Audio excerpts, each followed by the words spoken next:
on, guys? Today we're going to talk about tops. Not the one I'm wearing, but a whole bunch of stuff from the Helikon Tex line. Let's go. Based in Poland, originally made in Poland. I'm not sure about that anymore. I've heard mixed reports from people, but they've made a pretty good name for themselves in the outdoor world. I believe they were made popular by the Swagman roll, which I reviewed probably 3 years ago.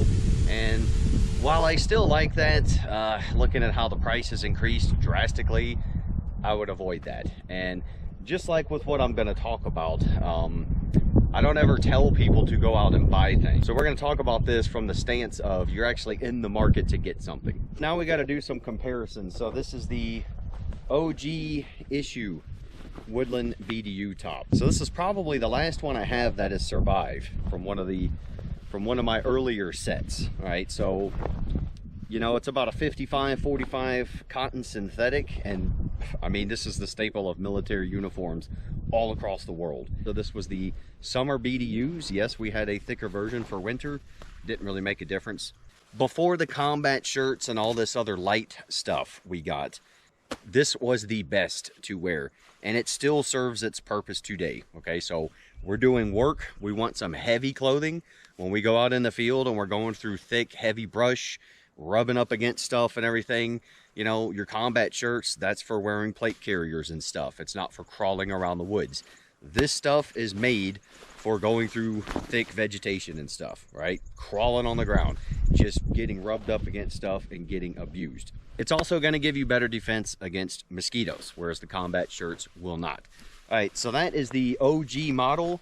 And then let's look at Proper. So Proper still makes those tops, okay? So you can still get those. And again, I'm not telling you to go buy stuff. If you are just looking for a decent field top to wear and, you know, rough vegetation and stuff, see if you can find military surplus. Sometimes you can get the tops for like 20 bucks, man. The UCP pattern, which we call ACUs, you can dye those, sure, but a lot of our problem with those was the quality.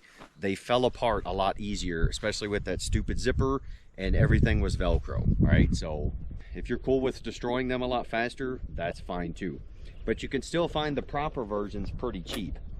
Now let's talk about another company, Rothco. Rothco makes all the vintage style uniform tops and bottoms. Stay stoked. It's nearly impossible to tell the difference. All right, so this is, you know, obviously a tiger stripe one, nice and worn in. They even copied the very old school BDU tops where you could make them tighter. That's pretty cool, man. But about the same price as the Proper stuff, same exact composition, like 55-45% cotton and synthetic, same pockets, and it's the OG pockets, right? So buttons. Everything is buttons. Good stuff. Nice wide arms, so you can roll the sleeves up if you've got man forearms. Okay, so that's kind of like our baseline, and that's how I review stuff, or that's how I compare products, right? You probably have seen this. The first Helikon Tex top I got, it's from their bushcraft line. All right, this is a substantially heavier jacket, so unlike our uniform tops, it's a little bit heavier weight, but it has been modernized. What does that mean? Well, we've got pit zips. That always helps in very hot weather, and they're pretty freaking long, so you get some extra ventilation. You've got nice, robust buttons, easy to replace. These pocket designs I don't really like because there's one button here, so you've got to be careful what you put in that pocket, right? Because, yeah, it's going to fall out. And then instead of just having chest pockets, they actually give you a zippered little hand pocket down here, and that even has mesh in it. So that kind of aids in at least the pocket not making you super hot, right? Because every layer of material we add, we're losing ventilation. All right, and then they've got these loops. That's kind of cool, where you can tie stuff off to, or use your beaner to put on there and, you know, make sure shit ain't falling out. My one issue with these tops is they don't have a wide sleeve, okay? So unlike the BDU tops, you can roll those all the way up onto your man-size arms. The Helikon Tex sleeves, yeah, if you got biceps or thick forearms, they're not going all the way up. So the most I can get them is usually up to there. All right, Bummer, however, if we think about the use of these jackets. So the bushcrafters love these because they're naturally flame retardant or resistant, all right? So they're not just gonna poof, catch on fire like all the cheap synthetic crap, okay? So that's why the bushcrafters love them, and I like it when I'm doing heavy chores outside of summer, all right? Because this is a little bit warmer. Nice and thick and tough. And so keeping that in mind, you know, if I'm out in UV index of 13 plus, I'm probably not rolling my sleeves all the way up anyway, because then you get burned. You know, chainsaw work, you kind of want to have your skin covered, right? Another update they have done is you see this extra canvas, and it is put on all of the rubbish areas, especially around the elbows. That's pretty freaking cool. So mine says, designed in Poland, crafted in Vietnam. Hey, could be worse places shit's made, right? That's the Bushman Bushcraft line. I'm using this more for work. I'm not usually going out in the field doing tactical stuff with this. Okay, so the first uniform top I tried from them is the Special Forces something uniform. SFU, Special Forces, whatever. SFU next shirt, whatever. So Special Forces sounds cool, right? This one actually says crafted in China. Bummer. All right, but they have multiple patterns. You see I got this Polish pattern. I think it's pretty cool. This is a lot more like our original tops, right? Except the pockets are Velcro. It's better quality than like our ACUs when we first went to this Velcro crap, but this is a little bit heavier. You have more pockets similar to your BDU, and then you've got your Velcro, right? So it's button closure right here. So I guess they understood that was important, but you got two breast pockets, and then you've got two hip pockets or gut pockets, you know, and they're nice and large, military surplus style. My problem with these is a couple days in the field in mud and water, the Velcro becomes useless. There's no technology with Velcro yet that will survive a couple days in the field. It doesn't exist. So that's a bummer because it renders those pockets essentially useless. If you're crawling through the field doing cool guy stuff, the last thing you're thinking about is, oh, are my pockets staying closed? No, you're doing your job. They do give you the old school style closure so you can have it more tapered around your waist, you know, show your gut or look a little bit more V-tapered. And then you've got your Velcro shoulder pockets, right? Easy access, but again, you know, these are wet because I just washed them. Yeah, not a great system. They do have inserts for their own proprietary elbow pads, which this is not a bad deal. If you see that opening, I've actually tried our first UCPs. We had slots for these little foam knee pads and elbow pads. You can get that one to fit in there and it'll work. So that's good to know because you can find those on Amazon for like $2 a pack, right? So overall, this is a pretty cool jacket and I love the pattern. They have multiple patterns. They got Woodland and all that other stuff. I think they have a raid pattern in these. So pretty cool, man. Heavy top. If you're cool with the Velcro, that's an option. Now we have the raid shirt. What the hell does that mean? Well, I don't know. It sounds cooler though. But I think, so this one is crafted in China as well. Boo. I believe the raid shirt just means it's been a little more streamlined. When you put this in your hand compared to this one is obviously lighter, okay? So we're sacrificing a little bit of ruggedness, but this feels a lot more like the BDU top to me. This is almost as heavy as their Bushman bushcrafting line, or it's about the same weight. This feels a lot more like the Woodland top. All right, but another thing they have streamlined is they've gotten rid of these lower pockets. So you only have two chest pockets. And guess what? It's button. If I'm wearing a LCE, well, like with a pistol belt, I've never had use to those pockets. So they usually became useless to me. So I don't miss them. And then that's less material down there causing more heat. This shirt is the perfect combination of ruggedness and whatever breathability you can get.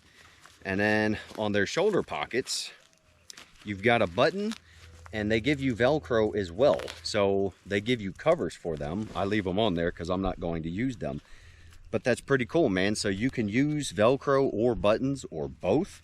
And that kind of gives you options. Like if you think you might need to reach into your shoulder pocket and get something out pretty quickly, it's kind of cool to not have to fiddle around with a button. All right, I like that option. You've got the standard hardcore buttons. Now they don't give you the option to tighten it around the waist, but I noticed that this one is a little more tapered. All right, so whereas their BDU style tops, they're exactly like our uniform tops. So pretty much on all of those, when I got them, the first thing I did was close the button tighter because it looks like I'm wearing a dress.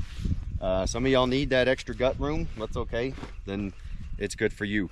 The raid shirt is a little more tapered, so it's a little more form-fitting, right? So if you do need a little extra space there, might not work out for you. Instead of any kind of pit zips or anything, they just give you small, kind of like drain holes, right? I don't know if you can see those, but they're like drain holes, but you know, kind of for ventilation. I've been wearing these in upper 90s so far for work, and it's been fine, you know, just as comfortable, if not more, than our usual BDU stuff. Now here's another thing. So you got your chest pockets, and then you've got a little secret pocket on the inside. Pretty cool, with a zipper. And it took me a while to notice that because it's secret, it's tactical. On the other side, it's just an open mesh pocket. So maybe fit your folded up map in there so it's right there for easy access. One thing about Helikon Tex, okay, I've seen this with their jackets and winter stuff. They have a strange sizing. So I would suggest you just order one size up. That's probably your best bet to start off with. As an example, I typically wear medium shirts in America, and then you can see, because Helikon Tex is European, this is a European large, right? So especially if you have that V taper, right? So if you're not too big here, but you're a little more broad up here, you're gonna want that extra room. The large is actually slightly tight on me because I have been, you know, making those gains. So just something to be aware of. Order one size up. All in all, these are outstanding products, all right? I love them. And like I said, if you want to save the money, go find some surplus. You can buy the proper stuff new for like 50 bucks. You can buy the Rothco stuff new for $40 to $50 on Amazon. Take your pick. If you like the Raid style or the SFU style top, they're outstanding. They're going to be anywhere from 60 to 70 bucks. You're going to pay for that kind of modernized quality, and some of them are made in Vietnam, so you do with that what you want. So they also have a combat shirt. Yes, Helikon Tex is doing it all. So I shouldn't have to explain a combat shirt, so I'm not, okay? But some cool features. It is truly a combat shirt. The mesh, like right now we got a slight breeze, and because I'm in the shade, it's nice and cool. So the breeze would be cutting right through this, all right? You wear these with plate carriers, but if I'm doing chores out here and it's over 100 degrees, I like to wear these for my work stuff because something like this is just too damn heavy for those temps, for me, all right? But let's say I'm taking a break in the shade, take my plate carrier off. I can just dump some water on myself, and with this mesh, that breeze will cool me off, and it feels so damn good. So excellent breathability. You got the zipper. Instead of like the old Army surplus one that was just like a choking collar, you actually have a zipper. Breathability. The collar is a little more robust for sun exposure, right? Because I wish it could be a little bit larger. That's what she said, but it's not terrible. And then you've got a ton of mesh under your pits. Look at that, man. Tons of freaking room for breathability, which you definitely need if you're doing plate carrier stuff. And then you got your zippered shoulder pockets, and you got your Velcro. Now the funny thing about this one is, all right, so this is our right arm. We've got a zipper here, and it's just like a ventilation zip on the outside. So instead of pit zips, you got all that mesh, and then on the outside they just give you this slit to open. All right, so if I'm wearing that in the summer, it's gonna stay open. And then on the other side, you have your actual pocket zip. And you know, even though the Velcro does not hold up as well, I don't like the zippers on the arms because you can't do them one-handed, right? You can get it down one-handed, but you're gonna need a second hand to close it. So just think about that. But at least you know your stuff is secure in there, all right? I have no idea what this tab is for. There's one on each side. You guys can explain that one to me. No clue. Then we got a pocket down here on the forearm. Now, it hasn't bothered me yet, but I don't like having any kind of extra crap down here because I'm putting this shirt on because it's hot as shit and I'm doing things that make me hot, right? But either way, you've got a pocket down there, which I will never use. And hey man, we got to copy the Army Pogue, guys. We need to have pin holders and stuff down there. And then you've got some kind of molly for attaching stuff. I wouldn't call them pin holders because they'll just fall right out if you're doing anything active at all. But whatever you might want to mount down there. I ordered this in a size large as well, one size up from my typical American size. And one thing, with combat shirts, you're going to be tucking them in, right? So you're going to want all that loose material down there so they will stay tucked in. So this is just good enough. Could be a little bit longer because when we're bending over, working and doing all that stuff, it comes out. Now speaking of the collars, because I forgot to show you on these, both of the Helikon tops have the same type of collar as the old BDU stuff, which is going to be just enough to cover some of your neck. The raid shirt, you can see, is a little larger. That's at least 2.5 inches. That's pretty important, man. You're going to wear your boonie hat. That's going to give you some coverage. And then if you're in the direct sun for a long time, you're going to want to pop your collar up, right? So it's about the same size as that. And I mean, you can laugh about guys that do that, but yeah, go work in 100 degrees all day. That's it, guys. As far as the Helikon Tex stuff goes, I've tried some of their pants. I haven't tried their tactical pants yet, all right? But their bushcrafting pants were probably the most uncomfortable outdoor pants I've ever worn. It felt like I cut up one of my old duffel bags and made pants out of them. That was and the fit felt that way too. I just could not get it to fit right. Which brings me to another point. The European sizing is kind of strange. If you're gonna get enough room for your shoulders and all that, the sleeves are also going to be very long. So I'll put one on and show you.